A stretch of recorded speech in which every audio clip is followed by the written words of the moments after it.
The Nemesis system is unique to Shadow of Mordor and Shadow of War. It allows for an endless amount of content through procedurally generating millions of orc captains that can each serve as an individual boss fight. This makes it so you can create stories with all of these orcs through a complex system of interactions and memorization by the part of these orcs.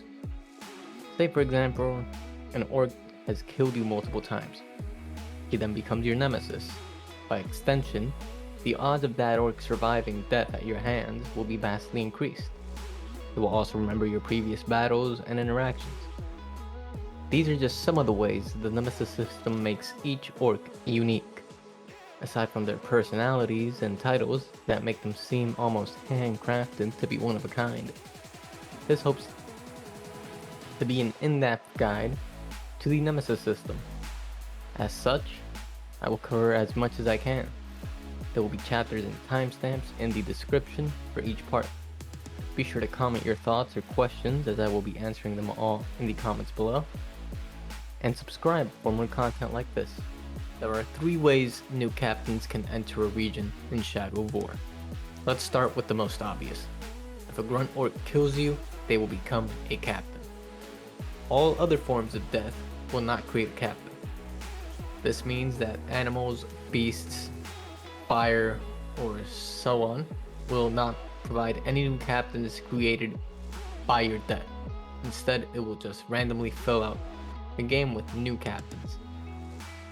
This means time. Every time you die or advance time in a fast travel point, new captains will join Sauron's army. If the army is full, they will challenge current captains for their place, and if they win, then they will replace that captain. It should be said that captains you have already interacted with have a much lessened chance to lose to a new random captain. Last but not least, there are regional invasions. These are special Nemesis events that see a group of new captains battling the current hierarchy to enter the region and join the army. These are the 3 ways new captains can be introduced into any region in the game. And some captains can only be introduced through certain methods. There are of course those that cheated death, but while their appearance and personality may change, they technically never leave the army screen. So if you have an orc that has been dead for a long time and their body is still on the army screen, that's probably because they have cheated death and are waiting to ambush you or return to you, should they be a follower. There are 2 requirements to recruit a captain as a follower into your army. These requirements being, the captain's level is equal or lower than your own level, and the second requirement is that the captain needs to be broken. This will be displayed by their icon turning green. Once the captain is broken, you can dominate him and recruit him. It should be noted that there are a few exceptions to this. Some captains are unbreakable, and this means they cannot be broken or dominated.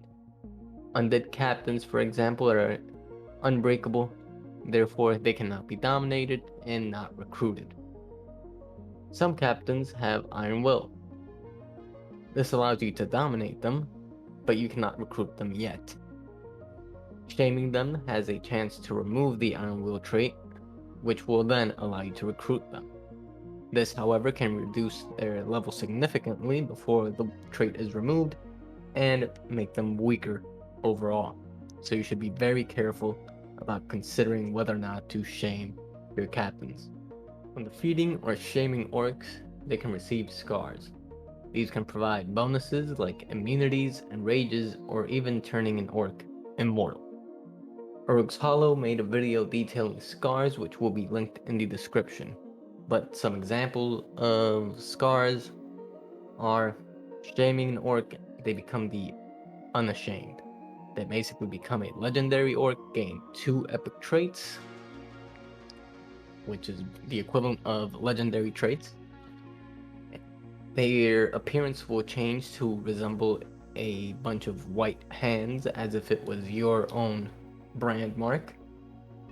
And they will claim that they are not shamed and they feel no shame but pride since you shamed them.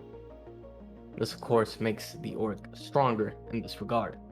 Other examples of scars are the unkillable. Basically, you kill an orc, they return from the dead, and from there on out, their body will slowly be more mutilated every time they survive. This means that an orc can be killed 5 times, and by the 6th or 7th time, their face will be so mutilated or unrecognizable that they will start wearing a bag over their head, or have metal braces around their head to keep their head basically intact and in one piece without it falling apart. These orcs, of course, can display other subtle, more smaller scars such as replacement limbs, or if you shoot them with a arrow in the head with a headshot, they will gain or they will not gain, but instead lose an eye. So you'll be able to see their eye socket. Of course, these scars are hit or miss. Some are better than others, and some will grant epic traits, immunes, or just vulnerabilities. For example, an orc that is killed by poison either has the chance to become immune to poison and become a poison orc, or be mortally vulnerable to poison through shaming or basically losing levels, which I'm pretty sure can only be done by shaming, or in this case, by dying. Orcs can also become deranged or be given unique personalities after death, such as the Machine, which is a legendary orc that will be created upon cleaving an orc in two. Shaming a captain reduces their level and has a chance to make them deranged, with an even lower chance of making them a maniac. Maniacs gain levels and new strengths while still becoming deranged and losing their personality. There are very low chances that you will create a maniac using the unupgraded skill, but these chances are severely increased when using the worse than death upgrade granted when completing the Bruise questline. This means that basically regular shaming without the upgrade will have a small chance of creating maniacs or even making them deranged. Worse than death increases both of these outcomes immensely. Of course, if you want a specific orc or a specific trait, you might want to shame your orc to a very low level and then level him up, such as the Necromancer trait, which is highly increased chance of an orc obtaining it if they are a maniac and level up more than 30 levels. That's why a lot of guides for creating Necromancer orcs, which are very strong, as they revive their dead comrades or even enemy orcs that have been slain during the fight to fight for them. This means that deranged orcs, which are brought down to a very low level and then recruited or leveled up to max level or your level, have a great chance of gaining the Necromancer skill trait. And of course, you can use shaming to remove the Iron Will trait, as I said earlier, so that's why you would want to use the shaming trait. Of course, there might be a very strong orc that you would like to recruit, but they have Iron Will, so you can just shame them and be able to recruit them into your army. And if they don't have the Iron Will skill, shaming will still reduce their level equal to yours or lower. So this means if you're, for example, a level 40 and an orc has killed you multiple times, they're now level 70 or maybe even 80, 85, which is the max level for orcs. You can shame him and it will reduce his level equal to your level or below, depending on how strong they are, how many levels above you they are. And this will allow you to recruit them. Now, I believe that they cannot lose any skill traits during one shame. I believe it's a bit difficult for that to happen, but nevertheless, it should still be something you consider that if you shame an orc, you are running the risk of making them maniacs, which will basically make them far stronger, deranged, which will ruin their personality, or just reducing their level and removing one or two traits. Of course, the more you shame, the more these orcs will become less coherent, their minds will slowly be eroded, and the more traits that they are likely to lose. This means immunities or enrages. They can also gain weaknesses such as mortally vulnerable, dazes, or just fears. Captains also have a chance to cheat death and return back to life to continue the fight. These can be your followers or your nemesis. Well, and of course, the circumstances of their alleged death having a pretty big chance to influence their personalities and appearance. Like I mentioned before, the machine. That is pretty much a completely different personality that arises from the alleged death and survival of an orc captain. While sometimes they would just recognize they survived and gain a new title to represent their immortality. Of course, they will acknowledge that they somehow survived, and one of the most unique ones, I think, is the Olog that becomes immortal after having his head chopped off by a shadow strike. He will come back as the immortal, the unkillable, or the pure or purified, I think. And he'll basically tell you that thanks to you, the method you used to kill him, the shadow strike, and cut his head off, he was able to come back to life with wraith magic. And he has a chance to be far stronger. He becomes a legendary orc and will basically survive every other subsequent encounter, no matter if you remove or decapitate him or not. Of course, if you want to ensure that an orc does not survive, a shadow strike or an execution that decapitates the orc will be the most effective. But of course, some orcs, such as the immortal Olog, can counter this and still manage to survive. This is a great way to add a former nemesis back into your ranks, and if an orc that you were interested in but accidentally killed, as you will find is quite common when in the late game, or when you're just higher level than them, these orcs can cheat death, come back, and you'll be able to recruit them into your army, making strong followers, and well, worthy followers, of course, since not any orc can just survive their head being taken off. Conquering a region has only one requirement: sieging the enemy fortress. You have total agency to tackle this challenge however you please, from infiltrating with spies to killing off war chiefs and removing their defensive bonuses.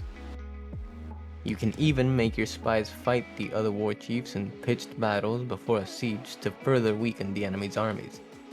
And once you defeat the overlord in his throne room, the fort will serve to spread your influence throughout the region and allow you to access the fight pits as well as the online conquest of other players' fortresses.